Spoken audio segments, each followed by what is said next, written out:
اس دور کے اندر جو ڈیوائن رائٹس ہے وہ بادشاہ کے پاس ہے، پریسٹ کلاس جو ہے وہ اور دوسری طریقے سے استحصال کر رہی ہے لوگوں کا، اس کے نیچے کاشتکار ہیں، اس کے نیچے سلیوز ہیں۔ اس لیے بنی اسرائیل ان کے پاس سلیوز کی صورت میں تھے، یعنی سب سے نچلی ذات بن چکی تھی۔ سب سے اوپر فرعون تھا، اس لیے جب فرعون کے متعلق آپ قرآن میں پڑھتے ہیں کہ اس نے کہا کہ انا ربکم الاعلی، میں تم سب کا سب سے بڑا رب ہوں، تو لوگ تھوڑے کنفیوز ہو جاتے ہیں کہ یہ رب کا دعویٰ کیوں کر رہا ہے، اور جا کے حضرت موسیٰ علیہ السلام اس کو اگین اللہ کی طرف پکار رہے ہیں۔ تو یہ تھوڑی سی کنفیوژن ہوتی تھی کہ جب وہ خود اپنے آپ کو رب کہتا ہے تو پھر کس اللہ کی طرف پکارا جا رہا ہے۔ لیکن یہ بات آج آپ کے سامنے بالکل کلیئر ہو گئی کہ سیاسی طور کے اوپر کسی اور خاندان کی بادشاہت قابل قبول نہیں تھی۔ کیوں؟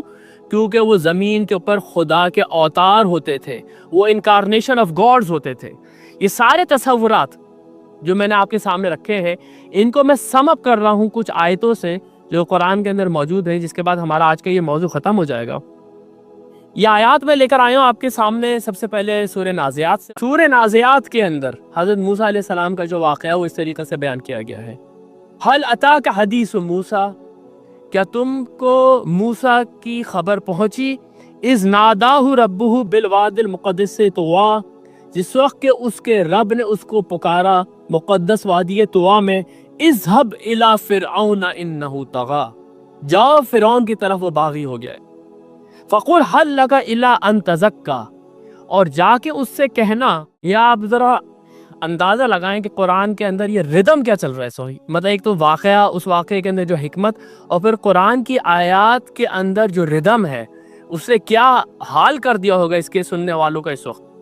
جا کے اس سے پوچھو کہ کیا وہ تزکیہ اختیار کرتا ہے، یعنی باز آتا ہے اپنی کاموں سے۔ وَهَدِيَكَ إِلَىٰ رَبِّكَ فَتَخْشَىٰ، اور اسے کہو کہ میں تمہیں ہدایت دیتا ہوں تمہاری رب کی طرف سے، اور تم ذرا رب سے ڈرو۔ فَأَرَاهُ الْآيَةَ الْكُبْرَىٰ، اور پھر اس کو دکھائے بہت بڑی بڑی آیات، یعنی موسیٰ علیہ۔ اب یہ دیکھیں یہ پورا واقعہ ہے جو کہ سورہ قصص کے اندر، سورہ شعراء کے اندر، سورہ طٰہٰ کے اندر ہے، چند آیتوں کے اندر سورہ نازعات کے اندر بیان کر دیا گیا۔ اور اس نے دیکھی بہت بڑی بڑی آیات اپنے رب کی۔ ہم جانتے ہیں موسیٰ علیہ السلام کو اللہ نے کون کون سی آیات دیکھ کے بھیجا تھا۔ فَكَذَّبَ وَعَصَىٰ، اس نے جھٹلایا اور اس نے بغاوت کی۔ ثُمَّ أَدْبَرَ يَسْعَىٰ، اس کے بعد اس نے رخ پھیرا اور پھر اس نے محنت کی، کس بات کی؟ موسیٰ علیہ السلام کو نیچے دکھانے کی۔ فَحَشَرَ فَنَادَىٰ، اس نے لوگوں کو جمع کیا اور اسے پکارا کیا؟ فَقَالَ أَنَا رَبُّكُمُ الْأَعْلَىٰ، اور اس نے کہا میں تم سب کا سب سے بڑا رب ہوں۔ یہاں پر کوئی بھی آدمی یہ بات جو میں پہلے بھی آپ کے سامنے رکھ چکا ہوں کہ وہ کیسے بڑا رب ہے، کیا وہ خدا کو نہیں مانتا؟ نہیں، وہ مانتا تھا خدا کو، وہ بالکل خدا کو مانتا تھا۔ کیسے مانتا تھا یہ بھی آپ کو قرآن سے پتہ چلے گا۔ دیکھیں یہ آپ کے سامنے میں ایک آیت رکھ رہا ہوں، جب موسیٰ علیہ السلام اور فرعون، ابھی میں نے آپ کے سامنے کچھ ڈائلاگز رکھنے موسیٰ علیہ السلام کے اور فرعون کے، جس کے اندر ایک تو یہ جتنی بھی میں نے باتیں کی ہیں وہ سم اپ ہو جائیں گی، اور دوسرے قرآن کا پھر وہ جو ایک موزانہ انداز ہے وہ آپ کے سامنے آئے گا۔ یہاں پر موسیٰ علیہ السلام جب جا چکے ہیں اور اس کے بعد نیچے تبلیغ ہو رہی ہے، اور پھر یہ جو غلام قوم ہے بنو اسرائیل، اس کے اندر ایک طریقے سے زندگی پڑتی ہوئی نظر آ رہی ہے، تو ذرا دربار کے اندر ہلچل مچی ہوئی ہے کہ یہ کیا ہو رہا ہے۔ تو اس کے بعد آپ دیکھیں یہ الفاظ ہیں، وَقَالَ الْمَلَأُ مِنْ قَوْمِ فِرْعَوْنَ، اور کہا فرعون کی قوم کے سرداروں نے، أَتَذَرُ مُوسَىٰ وَقَوْمَهُ، کیا تم چھوڑ دو گے موسیٰ کو اور اس کی قوم کو، لِيُفْسِدُوا فِي الْأَرْضِ، کہ وہ زمین کے اوپر فساد کرے، وَيَذَرَكَ وَآلِهَتَكَ، وہ تمہیں چھوڑ دو، تمہارے خداؤں کو چھوڑ دیں۔ ایسا نہیں تھا کہ فرعون اپنے آپ کو اس کائنات کا خالق سمجھتا تھا، ایسا نہیں تھا کہ فرعون اپنے آپ کو اس کائنات کا رب سمجھتا تھا، بنانے والا سمجھتا تھا۔ وہ یہ کہتا تھا کہ ڈیوائن رائٹس میرے پاس ہے، حکومت کرنے کا خدائی حق میرے پاس ہے۔ اسی لیے اس سے ایک اور بات نکلتی ہے کہ آج کے دور میں بھی اگر کوئی آدمی اس بات کا، یا کوئی بھی نظام اپنے اوپر اس بات کا دعویٰ کرے کہ حکومت کا حق اس کے پاس ہے اور خدا کے کسی نظام کو وہ مانتا نہیں ہے، تو وہ بھی فرعون ہی ہے۔ تو فرعون کا یہ جو کیریکٹر ہے یہ قیامت تک ہمارے سامنے مختلف صورتوں میں آتا رہے گا۔ تو فرعون ضرور خدا کو مانتا تھا، لیکن اپنے آپ کو کیوں رب العالی کہتا تھا، یہ بات میں آپ کے سامنے رکھ چکا ہوں۔ قال سنقتل ابناءهم ونستحيي نساءهم، فرعون نے کہا میں عنقریب قتل کروں گا ان کے لڑکوں کو اور زندہ رکھوں گا ان کی بیٹیوں کو، وَإِنَّ فَوْقَهُمْ قَاهِرُونَ، اور ہم ان کے اوپر قاہر بن کے ٹوٹ پڑیں گے۔ یہ فرعون نے جواب دیا۔ اب میں آپ کے سامنے بالکل آخری جو ڈائلاگ ہے موسیٰ علیہ السلام کے اور فرعون کے وہ رکھ رہا ہوں، تاکہ یہ جو ایک نیا قسم کا شرک میں نے آپ کے سامنے اس وقت رکھا ہے، جو کہ divinity of the kings, trinity of the gods, اور پھر انکارنیشن، یہ جو آپ سمجھیں کہ سب سے بلند اور سب سے کلائمیکس کا عقیدہ ہے نیچر متس کے اندر، وہ بالکل سمرائز ہو جائے گا۔ یہ سورہ شعراء کی آیات ہیں، اور یہ آیات بالکل ابتدا میں سورہ شعراء میں یعنی کہ آیت نمبر 10 سے یہ شروع ہو جاتی ہیں۔ وَإِذْ نَادَى رَبُّكَ مُوسَىٰ، اور اس وقت کو یاد کرو جب کہ تمہارے رب نے موسیٰ کو پکارا تھا، أَنِ ائْتِ الْقَوْمَ الظَّالِمِينَ، تو جاؤ ظالم قوم کی طرف، قوم فرعون أَلَا يَتَّقُونَ، قوم فرعون کی طرف جاؤ، کیا وہ لوگ ڈرتے نہیں ہیں؟ قال ربی انی اخاف ان یکذبون، موسیٰ علیہ السلام نے کہا اے میرے رب مجھے، اب آپ ذرا یہ سچویشن پوری دیکھیں کیا ہے۔ موسیٰ علیہ السلام وہاں سے قتل کر کے آ چکے ہیں، بنی اسرائیل پوری ان کی غلام ہے، موسیٰ علیہ السلام کے وارنٹ نکلے ہوئے، موسیٰ علیہ السلام جو ہے وہ مدین میں چھپے ہوئے ہیں، ایک طریقہ سے اسائلم لیا ہوا ہے انہوں نے، اور وہ یہ چاہ رہے ہیں کہ کسی طریقے سے میں بس فرعون اور اس کی پولیس کے ہتھے نہ چڑھے، نہیں تو یہ لوگ مجھے مار دیں گے۔ اور ہوا کیا، اللہ تعالیٰ نے نبوت دے کے کہا فرعون کی طرف جاؤ۔ تو یہ جو سچویشن ہے، اس سچویشن میں آپ یہ دیکھیں کہ کس طریقے سے حضرت موسیٰ علیہ السلام کا ریئیکشن ہے کہ ٹھیک ہے اللہ کے اوپر ایمان بھی ہے، لیکن یہ بات بھی سامنے ہے کہ حالات کیا پیش آنے والے ہیں۔ تو وہ کہتے ہیں قال ربی انی اخاف ان یکذبون، میرے رب مجھے اس بات کا ڈر ہے کہ وہ لوگ مجھے جھٹلا دیں گے، وَیَضِیقُ صَدْرِی، اور میرا دل بھجتا ہے، میرا دل جو ہے، میرا سینہ جو ہے وہ بھجتا ہے، وَلَا يَنْطَلِقُ لِسَانِی، اور میری جو ہے وہ زبان چلتی نہیں ہے، یعنی کہ میں صحیح طریقے سے اپنی بات نہیں بیان کر سکتا۔ یہی جو الفاظ ہیں موسیٰ علیہ السلام کے، یہی جب سورہ طٰہٰ میں آئے ہیں، تو وہاں پر پھر موسیٰ علیہ السلام جب اپنے مشن پہ روانہ ہو رہے ہیں تو پھر انہوں نے یہ دعا کی ہے رب اشرح لی صدری ویسر لی امری واحلل عقدۃ من لسانی یفقہوا قولی۔ یہ وہی دعا ہے جو آج میں بھی آپ کے سامنے پڑھتا ہوں۔ ہر وہ شخص جو کہیں پر بھی کھڑا ہو کے خدا کے پیغام کو پہنچانا شروع کرتا ہے، وہ موسیٰ علیہ السلام کی اس دعا کو پڑھتا ہے کہ میرے رب میرا سینہ کھول دے، ویسر لی امری، اس معاملے کو میرے لیے آسان کر دے، وَحْلُلْ عُقْدَةً مِّن لِّسَانِی، میری زبان کی گرہ کھول دے، یفقہوا قولی، میری بات ان لوگوں کی سمجھ میں آ جائے۔ یہ وہ مقام ہے، وَلَا يَنْطَلِقُ لِسَانِی، اور میری زبان چلتی نہیں ہے، فَأَرْسِلْ إِلَىٰ ہارون، آپ ہارون کو بھیجو ان کی طرف، وَلَهُمْ عَلَىٰ ذَنْبٌ فَأَخَافُ أَن يَقْتُلُونَ، میں نے ایک جرم کیا ہوا ہے اور مجھے اس بات کا ڈر ہے یہ لوگ مجھے قتل کر دیں گے۔ قَالَ كَلَّا، اللہ نے کہا ہرگز نہیں۔ اللہ تعالیٰ کا جو معاملہ ہے وہ تو بالکل اسٹریٹ فارورڈ ہے، اللہ نے کہا بالکل بھی نہیں۔ فَاذْهَبَا بِآيَاتِنَا، جاؤ تم دونوں، اب یعنی کہ حضرت ہارون علیہ السلام کو بھی اس مشن میں شامل کر لیا گیا ہے، اور اب اللہ کا حکم یہ کہ تم دونوں جاؤ بِآيَاتِنَا، میری نشانیاں ساتھ لے کے جاؤ، اِنَّ مَعَكُمْ مُسْتَمِعُونَ، میں تم لوگوں کے ساتھ ہوں، سب کچھ سن رہا ہوں میں۔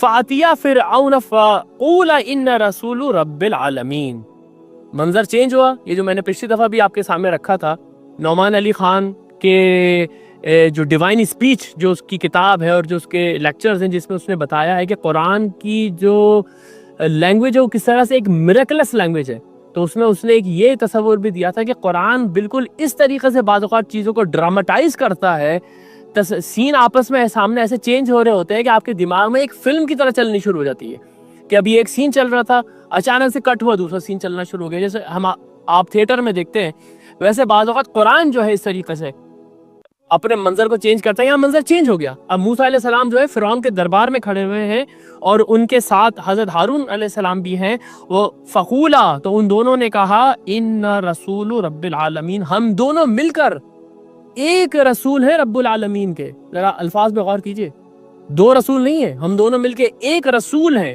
رب العالمین کے۔ ان ارسل معنا بنی اسرائیل، آپ بنی اسرائیل کو ہمارے ساتھ بھیج دیں۔ یعنی دو مشن تھے موسیٰ علیہ السلام کے، ایک مشن تو فرعون کو یہ بتانا کہ وہ اللہ تعالیٰ کہہ رہا ہے کہ بس اب تمہارا پیمانہ لبریز ہو گیا ہے، اب تم جو ہو یا تو نصیحت پکڑ لو، تزکیہ اختیار کر لو، نہیں تو تم تباہ کر دی جاؤ گے۔ دوسرا مشن یہ تھا کہ بنی اسرائیل جس کو کہ اللہ نے چنا ہوا ہے پوری دنیا کی ہدایت کے لیے، امامت کے لیے، اس کو تم نے غلام بنایا ہوا ہے، اس کو تم چھوڑ دو۔ قال الم نربک فینا ولیدا، فرعون نے سب سے پہلے تو یہ ان کے اوپر احسان جتایا کہ کیا ہم نے تجھے اپنے ہاں پالا نہیں تھا؟ تجھے ہم نے، آپ سب جانتے ہیں کہ کس طرح سے موسیٰ علیہ السلام کی پرورش ہوئی ہے فرعون کے محل کے اندر، تو سب سے پہلے تو اس نے یہ احسان رکھا۔ قال الم نربک فینا ولیدا، کیا ہم نے تجھے پالا نہیں تھا ایک بچے کی طرح اپنے ہاں؟ ولبثت فینا من عمرک سنین، تو نے ایک بہت بڑی عمر کے کئی سال ہمارے ساتھ گزارے، یعنی کہ تم نمک حرامی کر رہے ہو ہمارے ساتھ ہی، ہم نے تمہیں پالا اور پوسا ہے۔ ففعلت فعلتک التی فعلت وانت من الکافرین، بہت ہی یہ خوبصورت یہ عربی کی ترکیب ہے کہ پھر تو نے کیا جو کہ تو نے کیا اور تو جانتا ہے تو نے کیا کیا، یعنی کہ یہ اس قتل کی اس طرف اشارہ ہے جو کہ قبطی کا موسیٰ علیہ السلام کی طرف ہو گیا تھا، لیکن انداز دیکھیں کیا ہے کہ تو نے وہ کیا جو تو جانتا ہے تو نے کیا کیا، اور تو جو ہے ناشکروں میں سے تھا۔ یہاں پر کافرین کا مطلب یہ ہے کہ وہ یہ کہہ رہا ہے کہ تو ہمارے ناشکرے ہو موسیٰ۔ فقال فعلتها اذا وانا من الضالین، انہوں نے کہا ہاں بالکل مجھ سے یہ غلطی ہوئی ہے جبکہ میں راہ راست پر نہیں تھا۔ ففرت منکم لما خفتکم، اور اس کے بعد میں بھاگ گیا تم لوگوں سے کیونکہ میں تم سے ڈرتا تھا۔ فوہب لی ربی حکمن، لیکن اس کے بعد میرے رب نے میرے اوپر بڑا کرم کیا اور اس نے مجھے نبوت اور حکمت عطا کی۔ وجعلنی من المرسلین، اور اس نے مجھے رسولوں میں سے کیا۔ وتلک نعمتا تمنوها علی، اور یہ جو نعمت تو میرے اوپر اپنا احسان تو میرے اوپر دے رہا ہے نا اے فرعون، ان عبدت بنی اسرائیل، تو نے میری پوری قوم کو اپنا غلام بنایا ہوا ہے۔ میں نے آپ سے کہا کہ اس دور کی جو تصور ہے وہ کیا ہے کہ خدا کے نام پہ ایک بادشاہ حکومت کر رہا ہے، اس کو سپورٹ کرنے کے لیے پوری پریسٹ کلاس وہاں پر موجود ہے۔ وہ جو پیچھے فرعون کے جو درباری بیٹھے ہوئے کہہ رہے ہیں نا کہ یہ تم کو اور تمہارے آلہہ کو چھوڑ دے گا، وہ یہ پریسٹ کلاس کے لوگ ہیں، اور دوسرے جو سرمایہ دار ہیں جس میں قارون بھی شامل تھا اور حامان بھی شامل تھا، یہ سارے لوگ وہاں بیٹھے ہوئے اور اس کو ورغلا رہے ہیں۔ اس کے بعد نیچے عام لوگ ہیں جو شہری ہیں، جو کہ فرعون کی اپنی قوم ہے، لیکن اس کے نیچے ایک غلام طبقہ بھی ہے۔ یعنی یہ چار جو کلاسز ہیں یہ واضح طور پہ ان آیات کے اندر سامنے آ گئیں۔ حضرت موسیٰ علیہ السلام کہہ رہے ہیں کہ یہ تو نے جو میرے اوپر احسان کیا ہے اس کا جواب یہ تو نے میری پوری قوم کو اپنا غلام بنا کے رکھا ہوا ہے۔ اس کے جواب میں فرعون کہتا ہے قال فرعون وما رب العالمین، کون ہے رب العالمین؟ وہ تو ایک جگہ پہ وہ کہہ چکا تھا کہ میں کسی رب العالمین کو نہیں جانتا، میں ہوں تمہارا اعلیٰ رب، یہاں جو نہریں ہیں وہ میرے حکم سے بہتی ہیں، یہاں جو آبپاشی کا سارا نظام ہے میرے حکم سے چلتا ہے۔ وہی فرٹیلائزر اور آپ سمجھے کہ جو فرٹیلیٹی ہے اور وہ جو زراعت کا نظام ہے اس کی طرف اشارہ ہے، اور اس کی وجہ سے جو وہاں پر ترقی ہو رہی ہے اس کا ذمہ دار فرعون اپنے آپ کو کہہ رہا ہے۔ قال فرعون وما رب العالمین، فرعون نے کہا کون ہے رب العالمین؟ قال رب یہ بہت ہی امپورٹنٹ آپ 3-4 آیتیں ہیں جس کے لیے میں یہ مقام لے کر آیا ہوں کہ یہ فرعون اور موسیٰ علیہ السلام کے درمیان جو خدا کا معاملہ ہے وہ ڈسکس ہو رہا ہے کہ خدا کون ہے۔ تو وہ تو کہہ رہا ہے میں خدا ہوں کیونکہ میرے پاس سیاست کرنے کا اختیار موجود ہے۔ حضرت موسیٰ علیہ السلام جواب دے رہے تو خدا نہیں ہے، خدا تو رب العالمین ہے۔ وہ کہتا تو پھر رب العالمین کون ہے؟ اور وہ رب العالمین کا تعارف کرا رہے ہیں موسیٰ علیہ السلام۔ قال رب السماوات والارض وما بینہما، وہ ہے جو آسمانوں اور زمین کا رب ہے اور جو ان کے درمیان ہے۔ ان کنتم موقنین، اگر تو یقین کرنے والا ہے۔ اب ذرا وہ پوری نیچر میں اپنے ذہن میں لے کر آئیں۔ آسمانوں کو خدا بنایا جاتا تھا، ستاروں کو خدا بنایا جاتا تھا، سورج اور چاند کو خدا بنایا جاتا تھا، زمین کو گوڈس بنایا جاتا تھا۔ اس میں حضرت موسیٰ کہہ رہے ہیں کہ ان سب کا خدا جو ہے وہ ایک خدا ہے، یہ ان میں سے کوئی بھی خدا نہیں ہے۔ قال لمن حولہ، اب فرعون نے ارد گرد دیکھا، اپنے گرد اپنے لوگوں کی طرف دیکھا، ہنستے ہوئے کہا الا تستمعون، سنتے ہو تم لوگ یہ حضرت کیا کہہ رہے ہیں؟ قال ربکم رب آبائکم، موسیٰ علیہ السلام رکتے نہیں ہیں، ڈرتے نہیں ہیں اس سے۔ موسیٰ علیہ السلام کہتے ہیں قال ربکم رب آبائکم الاولین، تمہارا رب بھی ہے اور تمہارے آباء و اجداد کا رب بھی وہی ہے۔ قال ان رسولکم الذی ارسل الیکم لمجنون، موسیٰ علیہ السلام کہتے ہیں کہ یہ جو رسول بھیجے گئے ہیں ہماری طرف، میں تو ان کو پاگل سمجھتا ہوں کہ یہ پاگلوں کی سی بات کر رہے ہیں، میرے سامنے ایک رب السماوات والارض کی بات کر رہے ہیں۔ موسیٰ علیہ السلام رکتے نہیں ہیں، تعارف کرا رہے اللہ کا کہ خدا کون ہے جسے ہمیں بھیجا ہے. قال رب المشرق والمغرب، وہ مشرق اور مغرب کا رب ہے. وما بینہما، اور جو کچھ بھی اس کے درمیان ہے. ان کنتم تعقلون، اگر تم کچھ عقل رکھتے ہو. قرآن میں مشرق اور مغرب کا ذکر ہے. ایک صاحب نے مجھ سے ایک دفعہ آ کے کہا شمال اور جنوب کا ذکر کیوں نہیں ہے؟ تو بات بالکل واضح ہے. مشرق اور مغرب کا ذکر اس لیے کہ ایک جگہ سے سورج نکلتا ہے، دوسری جگہ سے سورج غروب ہوتا ہے، اور یہی سب سے بڑا کاسمک ایونٹ ہے جو لوگوں کے سامنے اس وقت ہوتا تھا. اسی وجہ سے سورج کو خدا بنایا جاتا تھا، اور ساری زمین کی بھاگ دوڑ اس سورج کے راؤنڈ ہی ہے. تو اس لیے جو جہاں سے سورج نکلتا ہے مشرق اور جہاں سورج غروب ہوتا ہے، ان سب کا رب بھی اللہ ہی ہے. یعنی کہ سورج کا بھی اور تمام سمتوں کا رب بھی اللہ تعالیٰ ہی ہے. ان کنتم تعقلون، اگر تم لوگ اس بات کی عقل ہے. قال لئن اتخذت الہا غیری، یہ کنکلوژن ہے. فرعون کہتا ہے کہ اگر تم نے میرے سوا کسی کو الہ بنایا، لا اجعلنک من المسجونین، تو میں تجھے زندان کے اندر ڈال کے مار دوں گا. اس کے بعد پھر وہ پورا واقعہ موجود ہے جس میں کہ حضرت موسیٰ علیہ السلام کا مقابلہ جادوگروں سے ہوتا ہے. لیکن میں یہیں تک اپنی اس بات کو رکھتا ہوں اور یہیں پر اس کو ختم کرتا ہوں کہ آج میں نے آپ کے سامنے جو کلائمیکس ہے اس شرک کا، جس کی کہ جڑیں آپ کو آج بھی کہیں نہ کہیں نظر آ جائیں گی، وہ یہ کہ کس طریقے سے انہی نیچر مس کے اندر سے پھر ایک تصور نکلا ڈیوینٹی آف دی کنگز کا، کہ جو بادشاہ ہیں ان کو divine rights of the kings ہیں. اور اس کے لیے ایک تصور پہلے سے موجود تھا، وہ ٹرینٹی کا تصور تھا. یعنی کہ تین خدا مل کے، جو کہ ایجپٹ کے اندر اوزائرس ہے، اس کی بیوی آئزز ہے، اور اس کا بیٹا ہورس ہے. یہ انشاءاللہ تعالیٰ میں آپ کو آگے چل کے دکھاؤں گا کہ یہ جو ٹرینٹی ہے ہورس کی اور آئزز کی اور اوزائرس کی، کتنی ملتی جلتی ہے اس ٹرینٹی سے جو ٹرینٹی آج کرسچینٹی کے اندر مانی جاتی ہے. تو ان لوگوں کو عقل نہیں ہے کہ یہ لوگ دیکھیں کہ کہاں سے. اب قرآن بالکل واضح ہے کہ یہ ٹرینٹی یا یہ تصور خدا کا انہوں نے پچھلی قوموں سے لیا ہے. میں انشاءاللہ تعالیٰ وہ آیات بھی آپ کے سامنے رکھوں گا. پھر میں نے آپ کے سامنے یہ بات رکھی کہ کس طریقے سے اس دور میں ایک تصور پیدا ہوا اوتار کا، گاڈ انکارنیٹ. یعنی خدا جو ہے وہ زمین کے اوپر انسانی شکل میں یا کسی مخلوق کی صورت میں آتا ہے. یہ تصور سب سے پہلے ہندوازم کے اندر آپ نے دیکھا کہ جو ان کا وشنو خدا ہے وہ زمین کا کیونکہ بچانے والا ہے، زمین کا سسٹینر اور مینٹیننس کرنے والا ہے، اسے زمین کے اوپر جب بھی کوئی برا وقت آتا تھا وہ اس کا ایک اوتار جنم لیتا تھا، جس میں رام ایک اوتار ہے، کرشنا ایک اوتار ہے، نرسمہا ایک اوتار ہے، اور ایک کلکی اوتار ہے جس کا کہ ذکر میں آپ کے سامنے کر چکا ہوں.